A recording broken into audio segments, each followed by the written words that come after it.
Okay. All right. And we are live. I've got David Adelson here and Tazi Sue with me. This is Blonde from the Vortex Healing Center. And we're thrilled to have David back again. He's going to talk to us today a lot about the inner alignment for easy success. So I don't even know what that means, David. What does that mean to you, your title? Okay, so I'm going to tell you a story. You'll love the story. Excuse me. I spent many decades in meditation and in study and physics and consciousness and all this. And then when I finally went to launch my business, I had developed a really good inner guidance system at that point. And what I got told was, just go have fun. Don't worry, just go have fun. So I did. So, but I said, well, shouldn't I do like something about business? And the guidance I got was, you could put, excuse me, a 3-line classified ad in the local shopper's guide, which in the next town over, the town had a population of 10,000. I lived in a town that had a population of 1,600. So you could put an ad in where the 10,000 people are, 3 lines, $5 a week, and then go play. So I did. I just put the ad in and I went out and played, and I had a friend who was into horseback riding, and we went and did that most afternoons, and I went for walks and to the movies and to concerts and to just having a lot of fun. And the only thing that I did was, if the phone rang, I answered it. And at the end of the first year, I had clients in the Netherlands, Scotland, England, Canada, California, Florida, Wyoming, Iowa, Pennsylvania, New York, Maine, I think Vermont, just like all over the place. I had made $90,000. This was like 15 years ago, 17, 18 years ago. I had made $90,000 in that year. Didn't even know it until the person who processed my credit card thing came at the end of the year and said, here's 89,000 has been processed on your credit card plus what you got for checks and everything. I had no idea that was the amount of money I was making. And I never worked, which means I was never on the phone more than 20 hours a week. I took 10 appointments a week that I allowed up to 2 hours for. So I just had a great, so that's alignment. That's people called me. The one ad here. So when we talk about inner alignment, you know, are your clients finding you? There's a line in the Veda. Veda is the oldest, for those who don't know, oldest records of anything in the world. They're in India, has been the most recent custodians of it, although they're not Indian, they're kind of eternal. And there are all these principles and realities about how the world functions. And one of the things is, and we all know this, what we give our attention to grows in our lives. Whatever we focus on, we see more of. And the line from the Vedas, he who is awake, the Vedas seek him out. Vedas means knowledge. So he who is awake to the knowledge. And then I once heard Maharishi Mahesh Yogi make some reference that it's other things besides the Vedas, if you're awake to them, including money or joy or love or whatever we're awake to, seeks us out. So what we've concluded is that when we're really in alignment within ourselves, just the whole thing about alignment, and I'll talk a little bit about what our perspective of alignment means in a second, but when we're completely in alignment, we're in alignment with everything. And we're part of the flow of creation. We hear, you know, the being in the flow thing. A sports person is in the flow for it. Wow, that was a perfect game. Yes, I was in the flow for the game. But they're not in the flow for weeks or months or years. And when we're in alignment, we are. Everything just can work out when we're in inner alignment. Would you like to know what I mean by inner alignment? Yes, please. So most people think alignment means my heart and mind, or maybe my mind and stomach in terms of, or my taste buds. I really want to eat this, but I also want to lose weight or gain weight or whatever our situation is. But we really want something. And when we're in alignment, it's very easy to do that which strengthens what our true purpose is. And when we're out of alignment, which can happen just because we're overtired, or any number of things. When we're out of alignment, it's much more of a struggle. So people who've been trying to, my sister spent 40 years trying to lose weight, and finally realized that there were certain patterns that she had within herself that were conflicting. And when you're in alignment, you don't have conflicting. But when we talk about alignment, we don't talk about just heart and mind. We talk about all the various aspects of your mind, which is the senses, the mind, the intellect, and the ego, all the way through to yourself, your higher self, to the soul or higher self, to the divine, whatever aspect of the divine, because that's, and then all the way to unbounded awareness, to the unified field of all the laws of nature, which is the basis, according to modern physics. It's the basis of everything. According to the ancient scriptures, consciousness is the basis. It's all the same thing.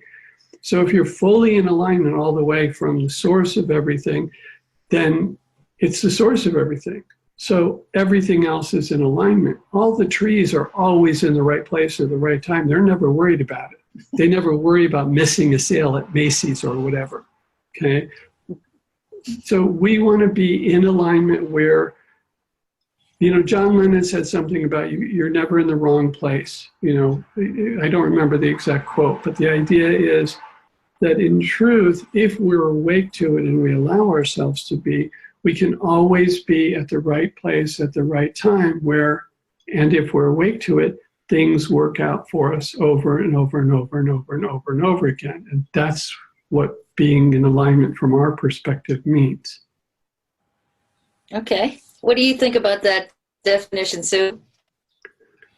It certainly makes sense to me, because I've lived my life basically like that. It's how I've ended up in Tasmania and how I've changed careers on 8 different occasions and things. So I've always got to be where I'm supposed to be, and I never knew how I got there, because I was never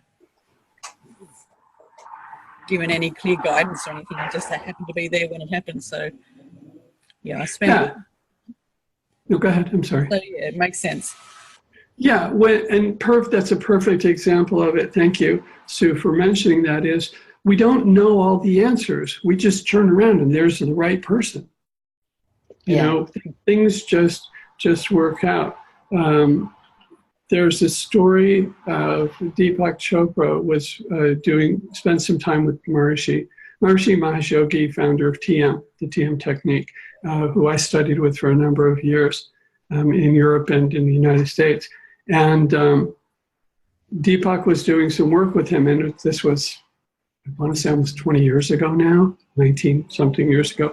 And he was going from where Maharishi was in Western Europe, I think it was the Netherlands or something. He was going back to India to visit his father and everything. And the story that Deepak said was, before he went, he said to Maharishi, is there anything you want me to do, while I'm in India? Do you want me to pick up some Indian peacock, whatever? I mean, I don't know what he was thinking of, but he said, is there anything you want? And Maharishi said, yes, I want you to talk to the Secretary of State, the Secretary of Education. He named about like 8 or 10 people that were all very specific, including the president.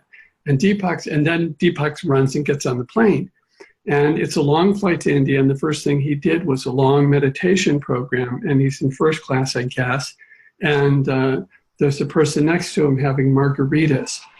And after however long, Deepak finally opens his eyes, and the guy next to him says, what were you doing? And Deepak said, I was making my own margaritas, meditation and having this. And they started talking. And Deepak started telling him about Ayurveda and about meditation and about all of these very key principles and everything. And a long flight. And as they're finally going to land, the man says, look, he said, I'm here to give an award. And I'm supposed to give a speech, and I have nothing to say, but you have a lot to say. Would you like to come and give the speech instead for me? And Deepak said, who will be there? The Secretary of State, the Secretary of Education, and right down the line. And just like, wow, okay. So what alignment can be like for us is truly miraculous, truly amazing. And I want to switch topics a little bit for a moment. And that is, but I want to mention something. We have a brand new website, and it's a quiz. It's a real simple 2-minute quiz for people to check and see if they're in alignment for their true purpose. And we give a whole bunch of points. It's all free, a whole bunch of points and things that you can do to help further yourself if you're out of alignment. And the website is takethisquiznow.com. So it's real simple, and you can go and do that. And I'll mention it again later. But I want to talk about what's going on in the world right now and why alignment is so crucial. About a week and a half, 2 weeks ago, and I'm sure you all noticed it, and I'm sure all your audience noticed it, but there was about a 4-day period where everyone in the world felt as if they were walking on moving sand, where all of their beliefs and everybody was going like, what's going on? And I thought this was real, and I thought that was real. And it's been getting we've been getting a lot more solid ground since then. But it's still a very dramatic shift. We got an email, and I know a lot of people that you know, and a lot of people in the audience have heard the shift from 3D to 5D, and that there was a big thing that happened on August 8th that was supposed to formalize a lot of things, and it's been going on, and all of that's real to the extent that our experience allows it to be real, and it's quite significant. And there is, whatever terms we use to describe it, there is a huge global shift taking place. And we can look at it many, many different ways. And the way that one way is the 3D to 5D. We talk about it in terms of shifting from a Newtonian physical world, which is Newtonian physics, which says a body in motion tends to stay in motion until acted upon by an outside force. It's all about something, cause and effect. In Newtonian physics, something happens and the effect happens. And so that's the way everything works in the world. So we grow up believing that, and when something happens to us and we don't like it, why did this happen to me? Why me? Why did this happen? What caused this? And we go to try to unravel the mystery of what happened. And that's all well and good, except now we're shifting to a world that is based on quantum physics and unified field-based physics. And here's where it gets exciting, because in that realm, things happen for no apparent reason. In unified field physics, you can tickle the absolute over here and it laughs over here. For no reason whatsoever, a photon will appear, move backwards in time, and disappear or split, or all of the whole thing with the Feynman diagrams. Things start happening for no reason. And for our experiences of what's happening in the world, things may just evaporate in our life and we have no idea why. Suddenly our business changes, we lose our job, our relationship with whoever changes, somebody new comes in, just things are popping like popcorn. And it's to a greater or lesser extent, but everybody is going through a reevaluation. And on the deepest levels, what they're reevaluating is what's true and real. I've always believed X, but now my experience seems to be coming at odds with that.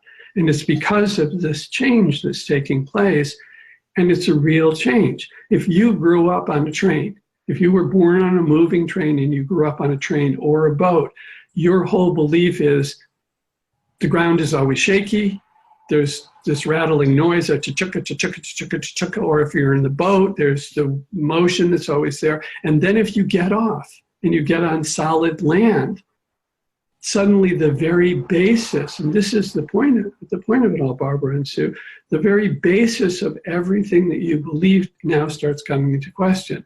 I thought whenever I got up, things were moving by. Things were moving by, and it may be just the water's moving by, or it may be trees or cars or whatever. And now I get up in the morning in my bed, and it's the same view out the window. Day after day. Am I going nuts? How can that be? It's very, very deep, fundamental belief patterns that we have held for most of us for all of our lives, especially if we're older, it's much more gripping. And we're now going, wait, is this really true? Is this really real? And it's been coming on for a while in terms of it's been a long time I would say about 10 years, where people have really started questioning advertising, where they're really going, okay, I hear what you're saying, but is that what you're really offering? What's the catch? What's the, if I sign up for this, you're going to put me on your email list, and you're starting to be aware of the, behind the scenes thing. So, and now it's coming to be very fundamental. We've believed that the way we stop wars, we blow up countries. Well, yeah, no, that's not what you do. That's not going to solve your problem. The way that we win is we just kill everybody on the other side. That's a good win for us. And yeah, what about karma? What about, it just keeps rolling around.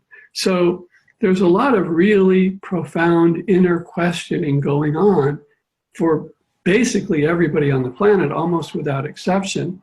And except for, pardon? Sorry.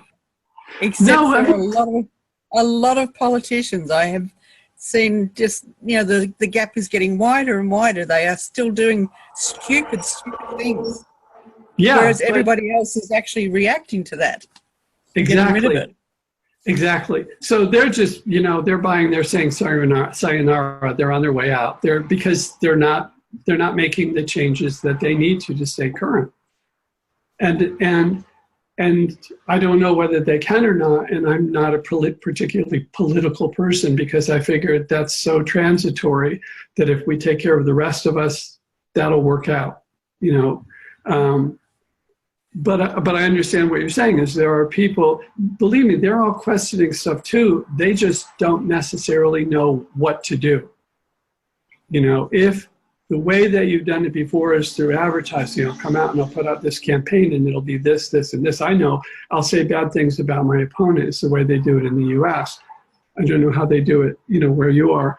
But nowadays, that will have the exact opposite effect. If you say bad things about your opponent, a lot of the people in this country are now, because of this fundamental change, going, wait a minute, what are you hiding? Why aren't you telling me about you? Why are you saying, look over there, instead of saying, look at what I got? You're saying, look over there. And that's it's a very powerful technique.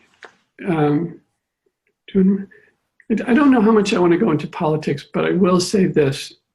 The look over there technique has been used by the top level of politicians in this country for over a decade and a half, where when somebody would, at some rally or some political talk or something, somebody would bring up some reasonable question. Instead of answering the question, they would point and say, look over there, what about this? In high school, it's the standard thing. If the kid gets asked, well, how does it work at your high school? They just go, rah, rah, my team. And everybody gets all excited about my team, and they stop, and the discussion ends. But I want to get back to this whole point about everybody else is going through where they're questioning things. And if we're not in alignment, we're on shaky ground, because we're given, just as you have, Sue, been given in your life, and I know Barbara has as well, and I know a lot of your audience, there are times where for no reason they know they need to do something. I need to do this, I need to talk to this person, I need to go to the store now, and then something significant happens. We've all had that experience. And the more we're in alignment, the more that happens effortlessly. And at a time when many of our fundamental taught beliefs, are being questioned, the more we're in alignment, the easier it is for us to put it in perspective. So there's a clearing that I recently did to a lot of self-help business leaders. There was a group that I got to get in front of, very top leaders. All takes $1 million. You have to have $1 million a year at least going into the group, and they all work with, tens of millions of people in their email list and in their base and everything. And when I went to go in, it was suggested that we'll skip that part. I went in and I noticed, I spent a couple of days with them, that they're all doing such good things for the world, but all of them without exception, were 1 to 3 degrees out of alignment with their own true purpose. Yeah. And 1 degree out of alignment on the way to the moon, you miss the moon by twice the diameter of the moon. It's a very big miss. Yeah. And we don't want that. We don't want somebody who's doing so much good for so many people to miss something of their own. And we see sometimes we get distracted. You know, we've all gone to the store for a loaf of bread and gotten distracted and come home with 2 big bags of groceries, you know, and forgotten the bread or whatever it is we went for. So we don't want to get distracted from our purpose. So the clearing that we did was, we did a clearing for them, for the whole group. And what we said was, I'm here to remind you, and this, I want to do this for your audience and for both of you as well. I'm here to remind you of who you are and what you're here to do, which you knew when you were young, before you learned what the world expected of you, when you knew superpowers and Santa Claus were real. I like that. That's awesome. It's a very, there was a time in your life where you knew those things were real, and then somebody started teaching you all these other things about the way the world worked. And when you're in inner alignment, it's that all over again. It doesn't matter what you're being told, because the interesting thing, Barbara and Sue, is what the world expects of you was created and designed and propagated on you by, 1, people who were exempt from those rules, and 2, people who did not have your interests at heart. So should I give you a minute to? Well, I'm just thinking because Sue and I are both kind of at a crossroads. Sue's just recently retired and figuring out what direction she wants to go in. And we're looking at saying, I'm looking at saying, do I shift how I do everything, you know, and what role do we create for the Vortex Healing Center? And how do we go forward with that? So we are all, Sue and I, at major shifts at the moment, so. Yeah, and so here's my suggestion to you. Don't look outside. Only look within for the answer, because that's where you're going to find what you need to know. And as Sue pointed out before, so many times she didn't know what, she knew she needed to do something, she didn't know what it looked like, she didn't know how to get there, she didn't know the mechanics or the steps. But if you don't mind my saying so, you're on screen right now, Barbara, so I'm looking at you. And if I look at your alignment, you're like this. There's just a little glitch there. If you can know that and then intend to smooth it out, a lot of your questions will evaporate like that. Because you do know what you're supposed to be doing, and you do know where you're supposed to be. And then once you have that in alignment, manifesting it in your world is more about getting out of the way than it is about doing. More about going and playing with the friends who ride horses and just answering the phone when it rings. Yeah. It's much more about that than you think. And this is going to be true for a lot of people.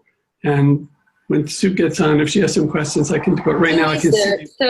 So if you hit she's small up in the corner, so I can't get a good. Hit gallery view. Click that button, and you'll see her. Oh, that's right. I forgot I could do that. Okay. Yep, Sue's here. Oh yeah, she does have a. So the question before you, Sue, is: do you want to retire and do you want to retire and take it easy and enjoy rewards for the rest of your life, or do you want to jump back into the fray? And you have that.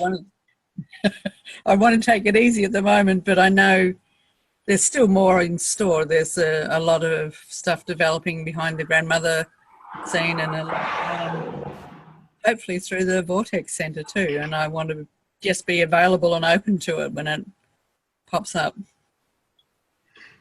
For what it's worth, I'm just going to express do whatever you feel is best, as I always encourage everyone to do. Great line from the Vedic literature after people go and they go to the great sage or whatever and ask the question, and then the sage tells them all whatever it is for many pages or whatever, and parables or whatever. And then at the end they say, okay, now that you know, do what you think is best, and just bring off their, and then they often go to somebody else and ask that person too. I'm going to just suggest you lean into doing less and enjoy that. And I think you'll find that some of the quote unquote action steps are very small and very significant at this point, that you become available, and you'll be able to do in an hour what used to take 3, and just allow it to unfold that way, that you'll just realize, oh, that was all I needed to say. I'm done with this call. I'll talk to you later. Or just listen and think, yeah, there we go. Okay, little shift there. Lovely. Thank you. Cool. You're welcome. So, yeah. So the whole thing about being in alignment is if we're in it. So I wanted to say this about learning what the world expected of you, and why at this point, when we're all feeling on shifting sand or that things are shifting, we want to let go of those as beliefs. And here's a perfect example of why. Right now in the United States, Congress, which is the big body that makes all the laws for everybody for the entire nation, made up of 530 some odd people between the Senate and the House. And these people make all the laws, including the laws about women's rights and abortion and the minimum wage and all of these things, okay? So these people make these laws that affect the other 300 plus million people in the country. And the laws that they make are, they take money away from Medicaid and insurance and everything to do with health. They're taking the money away from that. They're taking the money away from education. They're taking rights away from women. They're doing all of this stuff, which is exactly the opposite of what most people want, which is the point that you brought up about not being kind of currently aware. They're doing all of these things, but they have the best health plan in the world that they have. So the rules that they're making are, we won't pay for your hip replacement, but I can have anything I want as far as health, and so can my family. They have a retirement plan that is outrageous of how much money they make every year for the rest of their life. They give themselves raises all the time that they won't allow for the general public. They only work half of a year, and of that, only so many hours a day, and they get to tax write-off and all their traveling for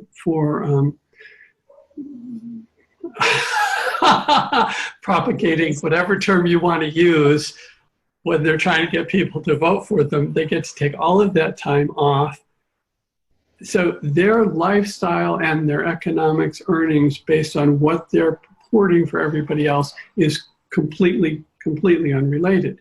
So these are people who are not well-wishers of the people, who are making decisions that they are exempt from, and then telling us that you don't deserve to earn more than whatever it is, X dollars an hour right now. Now, and they're not new. This has been going on. When you look at the lords of the castles or the church, when the church was the wealthiest organization on the planet, and we're talking a couple hundred years ago, whatever that was, what was their sales pitch? You'll get your rewards in heaven.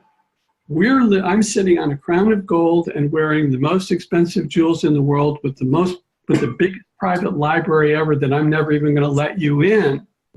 But you have to give us your last penny and you'll get your rewards later. Okay, or the Lord of the Castle says, hey, I'll protect you, but you got to give me all of this stuff. Given all of that, David, how do you help people create that inner alignment? Perfect. One of the first things is exactly what we're doing now. We're reminding you, thank you for asking this. We're reminding you that pay attention, notice what is real inside, not what's being said to you. We've all learned to shut off ads when we go to the mall or when we're even watching TV. We've all mentally learned how to, I'm not listening. It's not even as much a conscious decision now as a habit. We don't listen to certain things. And what we need to do is stop listening to those things that don't have, the first thing is stop listening to anything that doesn't have your best interest at heart. If it threatens your health, if it threatens your relationship, if it threatens your income, if it threatens your quality of life, or those that you love or those that you care about, what's the source of it? Who's telling you this? What's going on? What's their motivation? Okay? Because a lot of the motivations that you're being taught are being sold right now are not true. They're being propagated by people who don't have the best interest of humanity at heart. So the first thing is to just, how does it feel inside? Does this resonate with who I want to be in this moment? You know, there's a very interesting, when we talk about how creation comes, we like to, there's so many ways to create, you know, God creates, says the word 7 days. There's all these different traditions in the world about how the world comes. And as far as I'm concerned, they all work because the elephant looks different from every different perspective. So it's totally fine. But the way that we like to express it is, I love this one. I was having a conversation at dinner one night with a couple of friends, and Divine Mother just kind of downloaded this to me.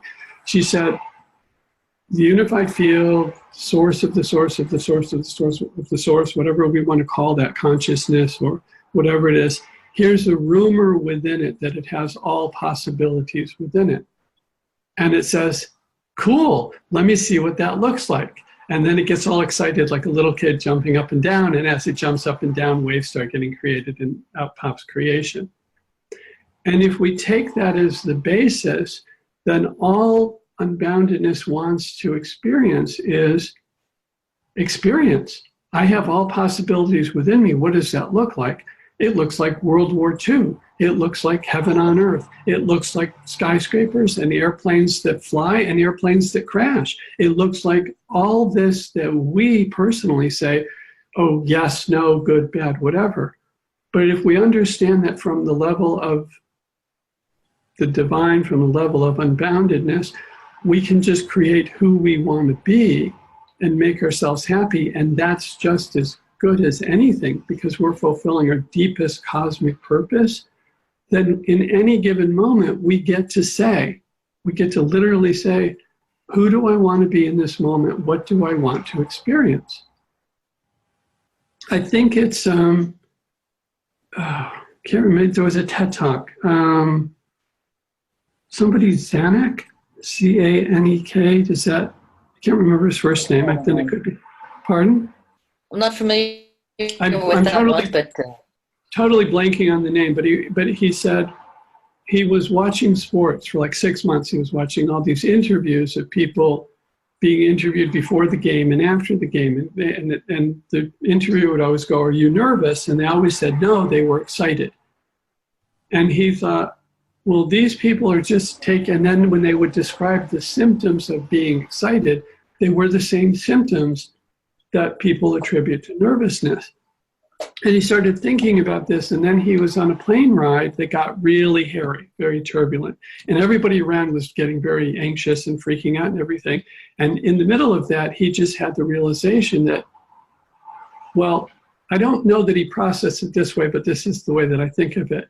He suddenly realized that they pay for this in an amusement park. You know, you pay for this. And he just turned to the person next to him and he said really loud, isn't this exciting? And he said he just watched the energy shift from everybody being terrorized to realize, yeah, this is exciting.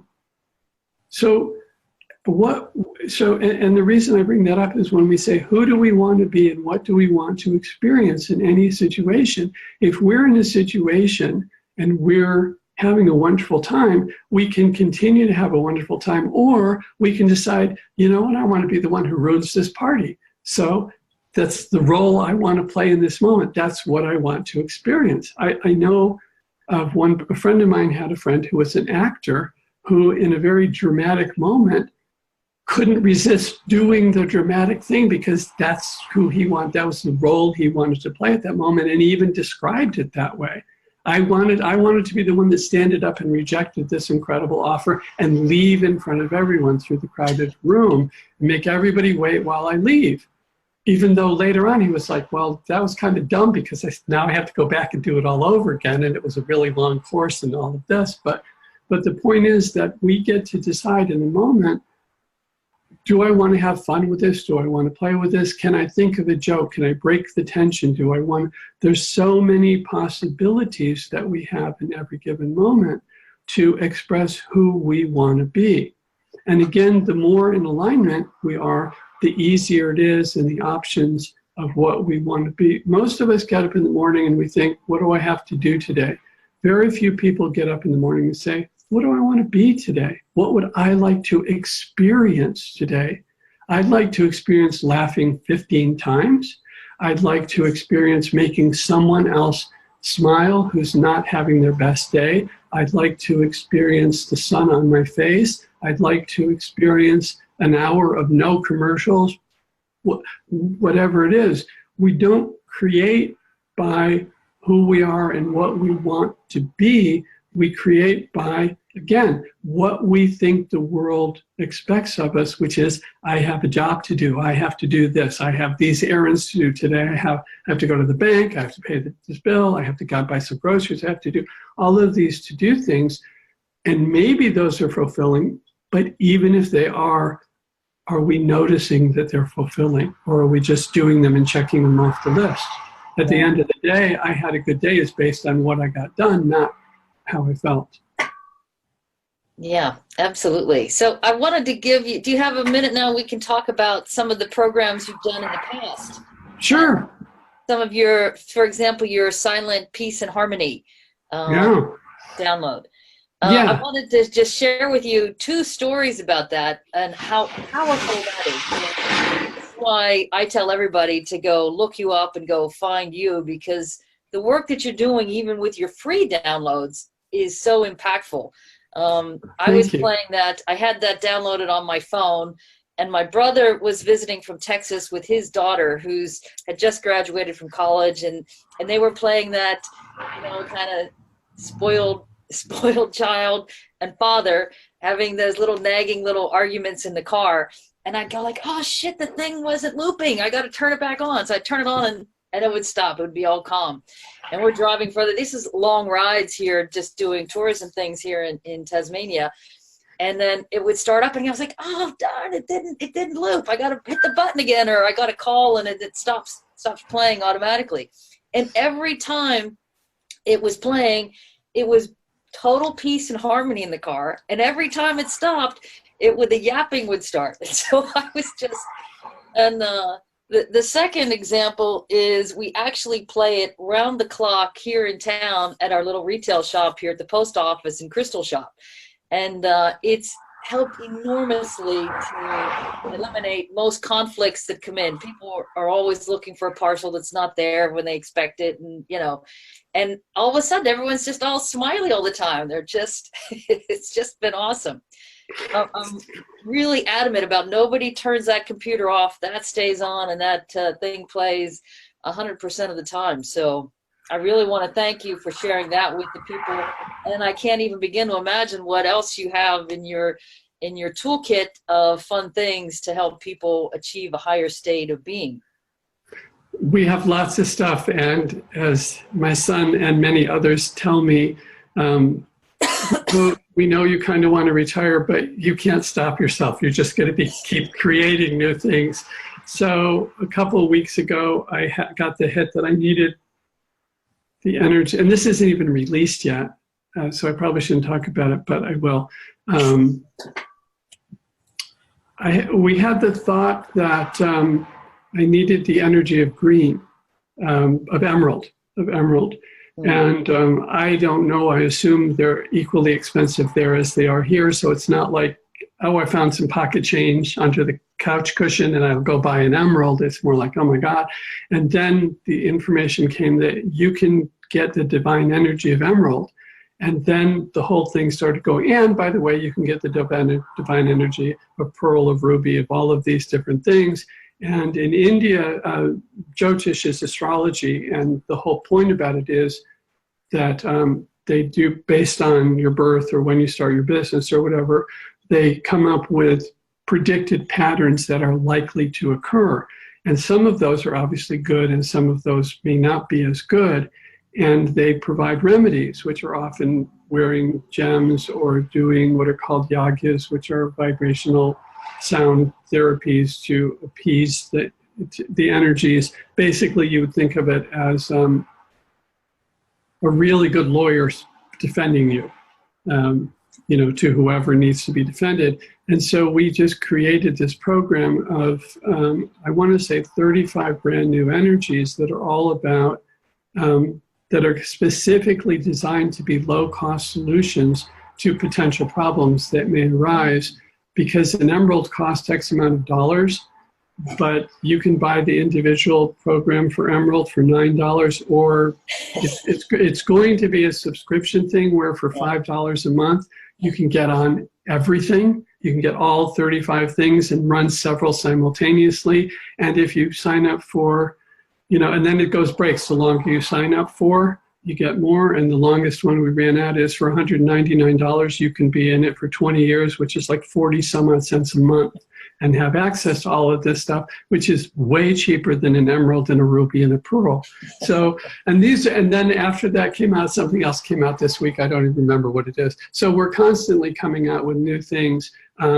We have a great video right now that's on the homepage of davidadelson.com, which is about a 7-minute video on, and it's a clearing on how to be happy. Just here's 10 points that to integrate. And as you're listening, so we encourage people to listen to it like once a day for a week or something, it clears the blocks that you have that might be preventing you from doing some of the action steps in there. Excuse me, some of the action steps in there. So Sue, I know you had some questions about how David comes up with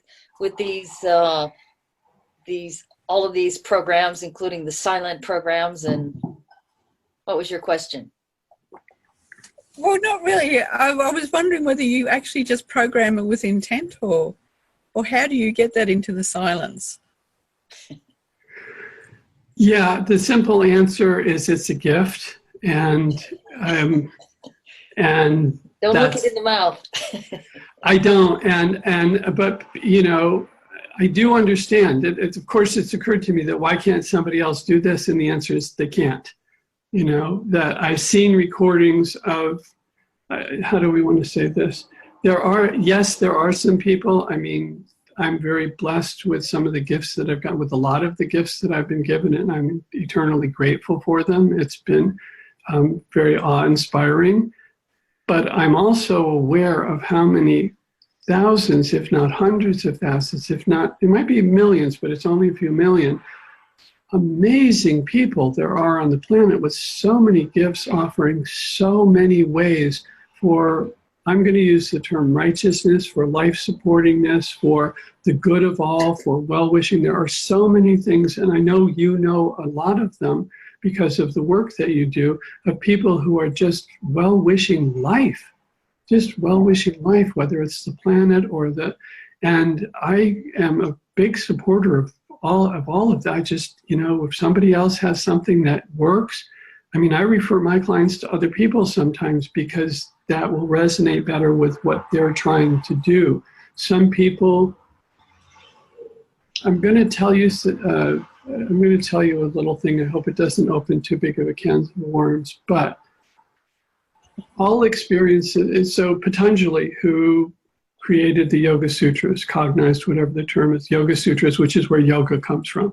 Okay, so he analyzes in the process of the Yoga Sutras all of the possible experiences that we can have, whether it's a sense experience of smelling or tasting or memory or sleep or dream. He goes through all the possible experiences, and he concludes that all experiences, that all it is modifications of the mind, that any experience is the modification of the mind. And with that in mind, we realized that one can modify the mind to change the experience. So when we look at that, on that level of understanding that, and the proof of it is this: whatever you're experiencing right now, the wall behind us, what's in front of us, the desk, me, the other person on the call, if it's Barb, then Sue and Barbara, or the people in the audience, whatever they're looking at, whatever they're experiencing now disappears when they go to sleep. Non-existent, not there. Okay, and whatever they're experiencing now is not what they experience when they go to sleep. Because when they go to sleep, they could be a fantastic guitar player and be completely clueless what to do when they're awake, you know, bouncing on the moon, whatever happens when we're asleep. And yet someone else looking at them sees their body right there on the bed, but they're not aware of that room. Some modification has taken place in the mind. Well, if all our experiences are based on, the bottom line of it is modifications of the mind, then any change of experience is just basically changing our minds. So how long does it take to change your mind? So we discover fire. Oh boy, warm. I was cold and now I'm nice and warm, and this is great, and I can toast marshmallows and heat food. And then we think fire is great. I love fire. Fire can do no wrong. And then we stick our hand in the fire, and suddenly we have a very different modification about fire. Okay, we can change our mind like that. When we move, if we're living in one place, and Sue's we're all going through transitions right now of whatever type. When we move, the motto we live our mind is, the bed is here, the bathroom is here, the grocery store, I go this way to go to the grocery store. All of these things are in the mind. And when we move, we have to change our thinking. The bathroom's not where it used to be. I can't get up in the middle of the night and walk the same way. I'll walk into a wall, or it'll be the kitchen or another bed or whatever. The grocery store is not the same. Even if we just move next door, it's different. It's completely different. So, and the adjustment that we make is changing our mind. That's the only adjustment that's happening, or something has shifted and we change our mind. We change what we believe and what we expect about it, and we experience it. Now, all healing modalities at their basis, get this, is just an excuse to change your mind. So for some people, they can go up to somebody who just taps them on the forehead and, my God, I'm healed. And for somebody else, they need surgery. And everywhere in between. That whatever, and we know this because there is I don't know in other parts of the world, but there is a whole division of health of doctors in the United States focusing on one particular disease, something to do with the lungs, if I remember correctly, where they don't have an answer. So 60% of the doctors prescribe placebos for the people who have this. And they know placebos work because it's just an excuse. Oh, if I take this, I allow my mind to change. But if we don't believe that this pill will do it, then we need more. So we go to, oh, you need physical therapy. Oh, you need gems. Oh, you need rocks. Oh, you need the silent program. Oh, you need somebody to tap dance naked in front of you for 10 minutes. I mean, I don't know. Whatever people come up with that will allow them, it's just a matter of creating the experience that allows you to shift your mind so that you have health. So if you look at Anita Moorjani, who wrote Dying to Be Me, she dies of cancer. She dies of cancer, and it's years going into this process. And then while she's not in her body, she has these revelations. And she comes back and she heals herself incredibly quickly. No symptoms whatsoever, incredibly quickly. And all that happened is she changed her mind about who she was in her relationship to herself.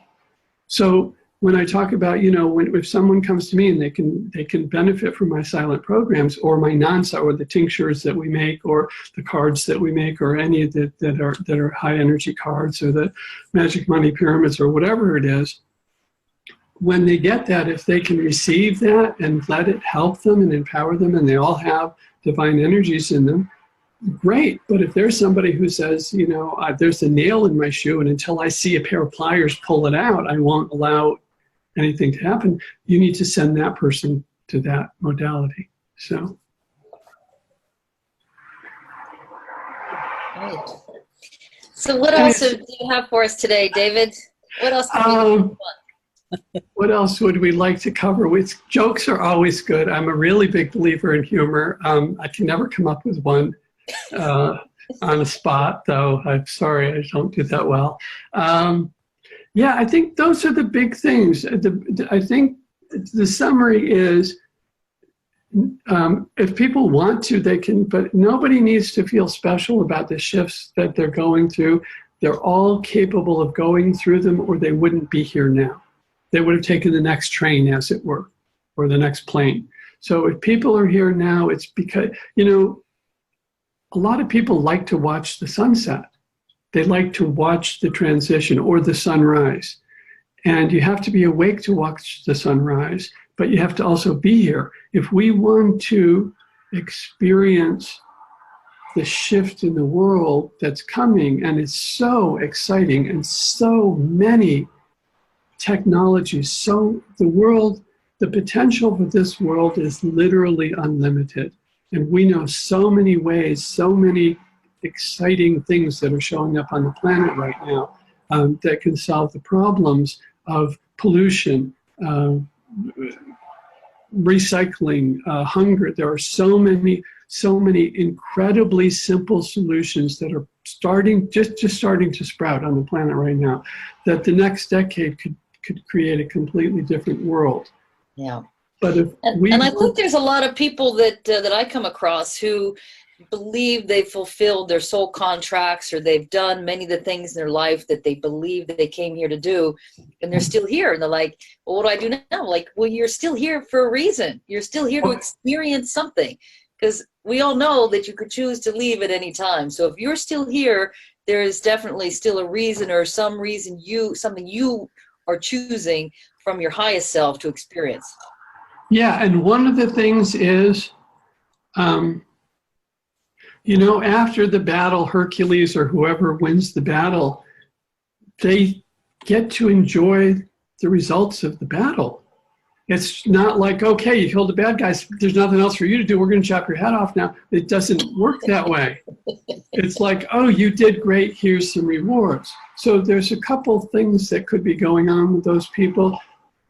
The one that they're forgetting is there's still a light.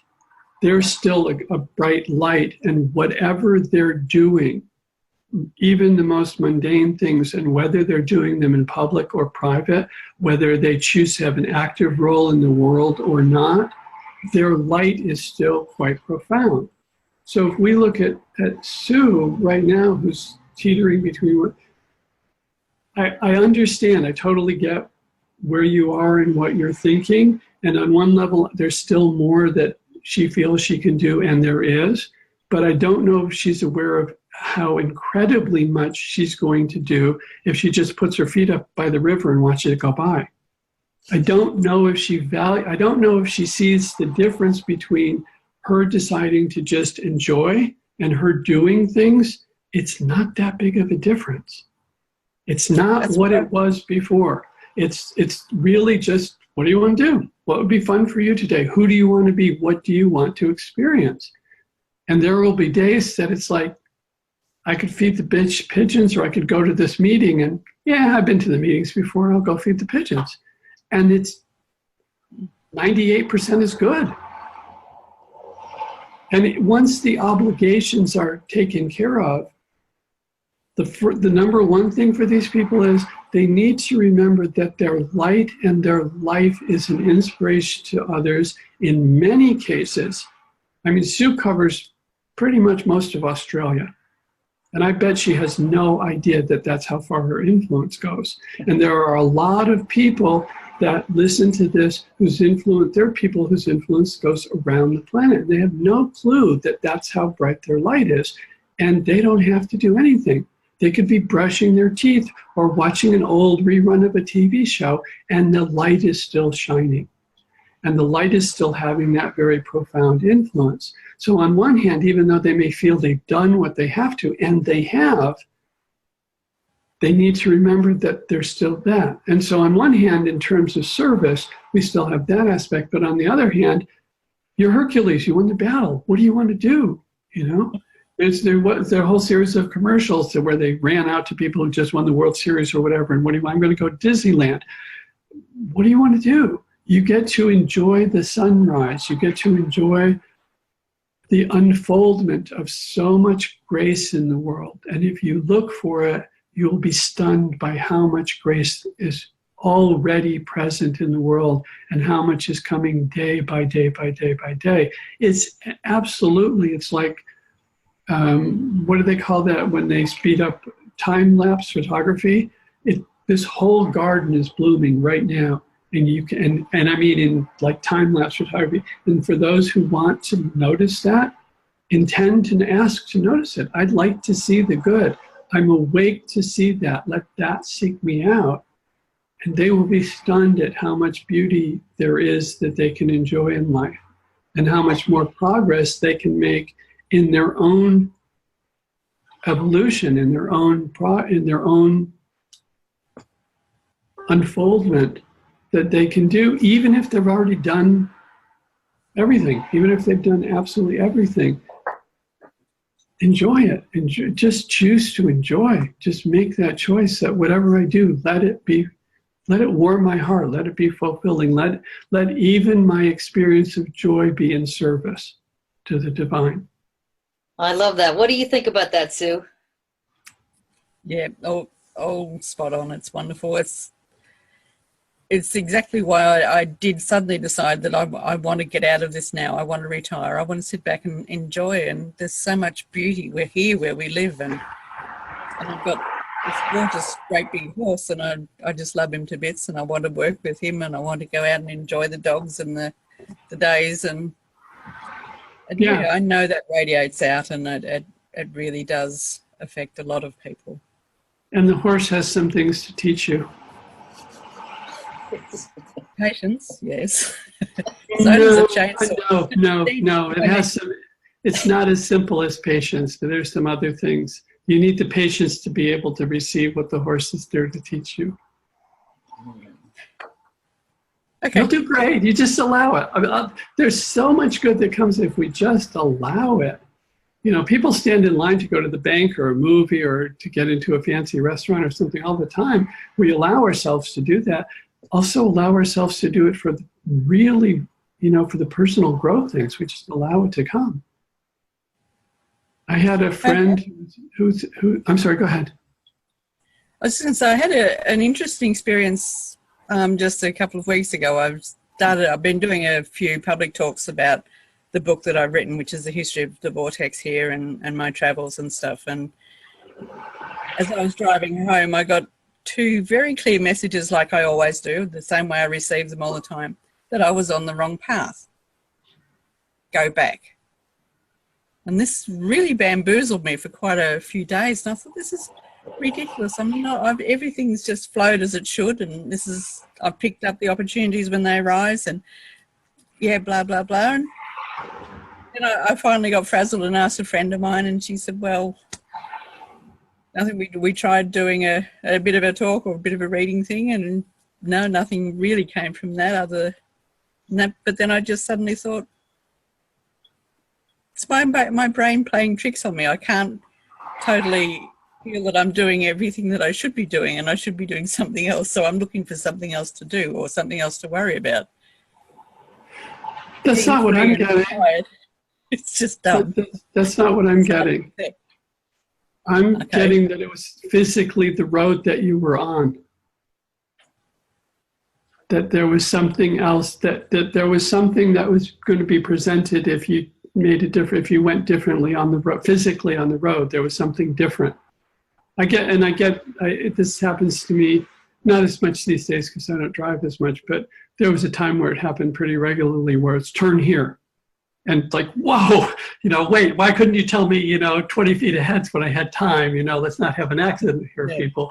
I'm getting that there was something on the road. The thing to check now is is it fine? Just, is everything good? Is there something that I need to go pick up that got left on the road? Because I think there's some energy there that's still there for you. So wherever it was. Like a little treasure hunt. Yeah. One of the messages came driving, and the other message came meditating that night. Yeah. I think there's some energy there on the road for you. Well, it's a long drive back to Hobart. Okay. Yeah, believe me, been there, done that. I'm retired. I can do it. I'm retired. Just, you want me to go, why did you tell me I now have to go all the way back? There are, and sometimes it's just, learning to pay attention and value that very quiet guidance from within. That's, again, true alignment is we have the world shouting at us, what the world expects, shouting at us, do this. Driving down the road, I've got to get to the next place. I get a little impulse, but I want to make this light. I want to do whatever we do. And, we still do. We have a criteria for, how do you want to say it? If you're in true alignment with who you are and what you will do, and you're walking down the road and somebody on the opposite corner of the intersection yells, come over here and I'll give you $1 million, that unless your alignment is to get $1 million, it's a horrible mistake to cross the street to get $1 million, even though from what the world expects of us, wouldn't $1 million make it a lot easier to do what I'm here to do? Absolutely, it would make it a lot easier. But think about it. If we go to cross the street, can you think of maybe 5 horrible things that could happen that would prevent you from ever finishing what you're doing? We step off the curb, a bus hits us, okay?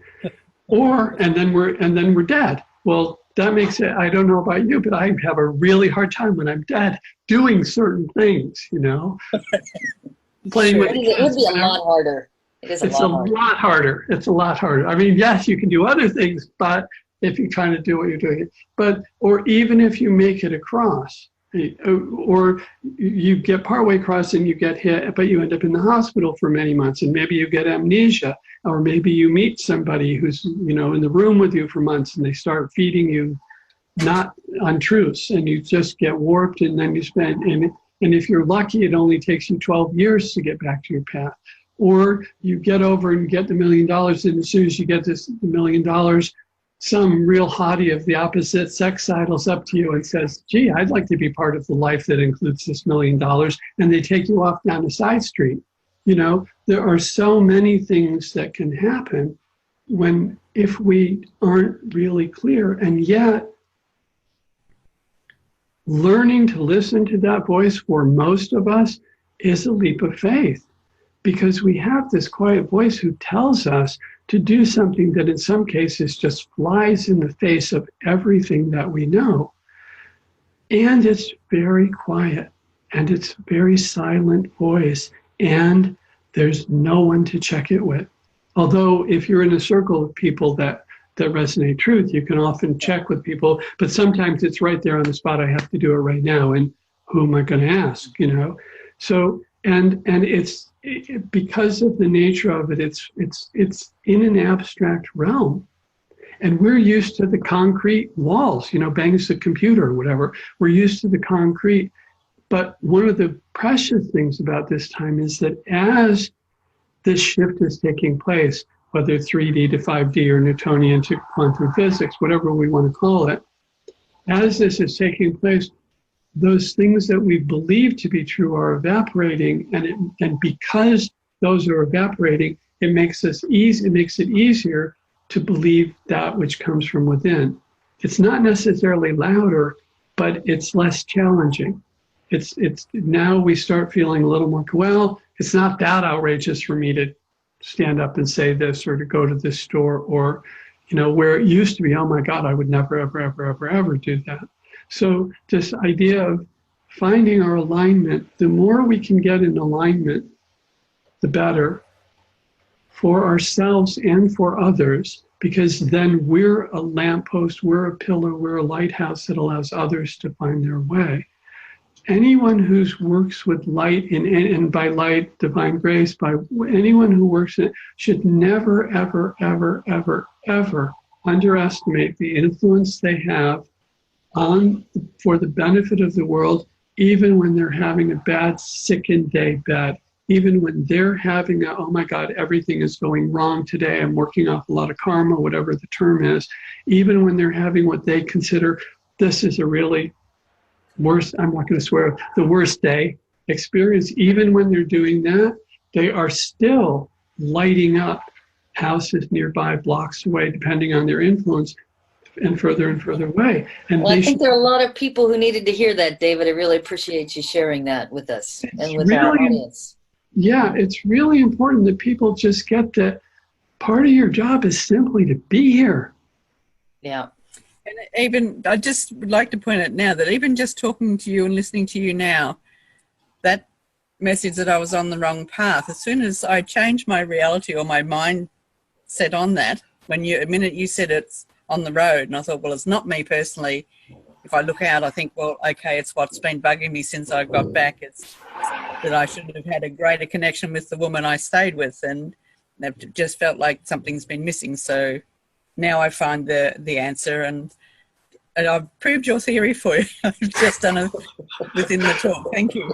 Well, you're very welcome. We forget to ask, seriously, we forget to ask for what we want. We're so caught up in the doing, and we're so caught up in, I'm going to say it one more time, what the world expects of you. It's really important that we recognize that what the world expects of you has just been shattered. That's what's going on in the world, that it's been completely shattered. I'm going to mention one thing. There are certain principles that we feel that when they happen will indicate basically the shift is virtually almost over. And one of those shifts is when everyone on the planet recognizes that they don't have to work for a living. When everyone recognizes that there's enough here for everybody and I don't have to go out and use my creativity to find a job, I can just paint or play with my kids or whatever it is, and that the stuff will be there because it will be there. We're all very well cared for. And there's so many resources that are untapped and so many technologies even now that can take care of it for us. Buckminster Fuller mentioned, came out in the 70s, but he wrote Operating Manual for Spaceship Earth, created the geodesic domes that we still see everywhere. And brilliant man. And he said back in the 70s that at that point in time, given the technologies, that only 1 in 10,000 people needed to work for everybody to have the housing and clothing and food and heat and everything that they needed. Well, our technologies have been improving for the last 40 years. And right now, in conversations with God, I think he mentions it's 1 in 100,000 or some really, the number is quite significant of how many people it would take to take care of all of us on the planet. It's a fraction of the world's population. But we're so ingrained that we need to work, again, propagated on us by people who did not have our best interest. But it's been so ingrained for so many generations that if you even mention it, most people think you're nuts. Most people will stop listening to anything you say at that point. But there will come a time where people will realize that the fish don't work, angels don't work, mice don't work, trees don't work, everything else in creation doesn't work, and flowers don't work, and they're all taken care of. And we throw, in the United States, we throw away 1/3 of the crops that are grown because for who knows what reason, and yet we have people that need food. Are you kidding me? What? So it's a very, very exciting time. And it's a special time. When in the Old Testament, Moses gets the Jews out of Egypt. And then the story is that he takes them out of Egypt and he wanders in the desert for 40 years. And there's all these jokes about why he didn't have GPS or why didn't he ask for directions or all of these things. And then in 40 years, they find the promised land. But that's not what happened. What happens is he took them out of Egypt. It took him 2 years, which is not unreasonable given the conditions they were traveling. Took him 2 years to get to right outside of the Promised Land. They were across the river from it. They sent spies into it. Okay, but what he did was he waited till everyone who had experienced slavery was dead before he moved everybody into the Promised Land, so there would be no recollection of that when he moved them. Now, I've never heard that version of it. It's interesting. yeah, most people, you can, yes, but they sat out there for 38 years. The 40 years is 2 years to get there, 38 years sitting there just letting people cruise, and die. And what we have in this particular situation is people who blinked last time and wanted to see the sunrise. People who don't want it. People who are awake now, if they put their attention to watching the sunrise, to watching what's good in the world right now, they will be astounded by how much good. First thing is turn off mainstream radio and then just start asking, show me all the good that's happening in the world. And it is staggering what's happening. It is absolutely staggering what's happening and how much good is happening. Way more than most people could notice. Fantastic, David. Any last tidbits you'd like to share with our audience? I know they can reach you by takethisquiznow.com. Yeah, and go to watch the happiness video at davidadelson.com, because that's a good one. There may still be a website which is David's Happiness Video. I can't keep track. I have so many different projects that we've thrown up at different times. So it may be at davidshappinessvideo.com too, but it's definitely on David Adelson. Adelson is ADELSON.com. Do you have any last questions, Sue, for David? No, I think I'm got plenty to think about and process. Has been fabulous. Thank you. The last thing I'd like to end with is I just question the source of anything that doesn't resonate with you. I just saw a study, an article that talked about a study that there's some ridiculous percentage of more unhappiness in the world now than there was several years ago. And I have to, why are you studying that? What are you looking at? What's the motivation? Who funded this? What is that? Yeah. Well, it's just, no, I have never been more optimistic about the future of the world than I am now. And we all have a right to expect, and not only just a right, but an obligation to expect the best for ourselves and for those that we love, no matter what circumstances appear on the surface. Don't look at the surface. Expect the best underneath. Expect if someone gets sick, that they will get well, or that some good will come from it. Expect that the politicians are going to wake up. Expect that whatever it is, expect that good, expect good, expect good, expect good, because what we're awake to is what we will experience. And in any given moment, who do I want to be? What do I want to experience? Is our deepest and most fundamental and primary choice, responsibility, joy, whatever we want to look at. And we recommend joy. My dad used to say, rich or poor, it's good to be healthy. But he also said it's better to be rich and healthy than poor and sickly. We like those. We think it's smart. It's better to expect the best in every outcome. And I encourage everyone to do that and enjoy the fullness of life that God has graced them with, or goddess, depending on what our thing is. And it's been a great pleasure, and I'm very grateful for the opportunity to share this information with you and your audience. And we wish so much good for everyone, for your audience, for all those that they love, and truthfully for the whole world. We have a vision of absolutely no one suffering, and it's doable. It's doable. Yeah. So let's allow that to process.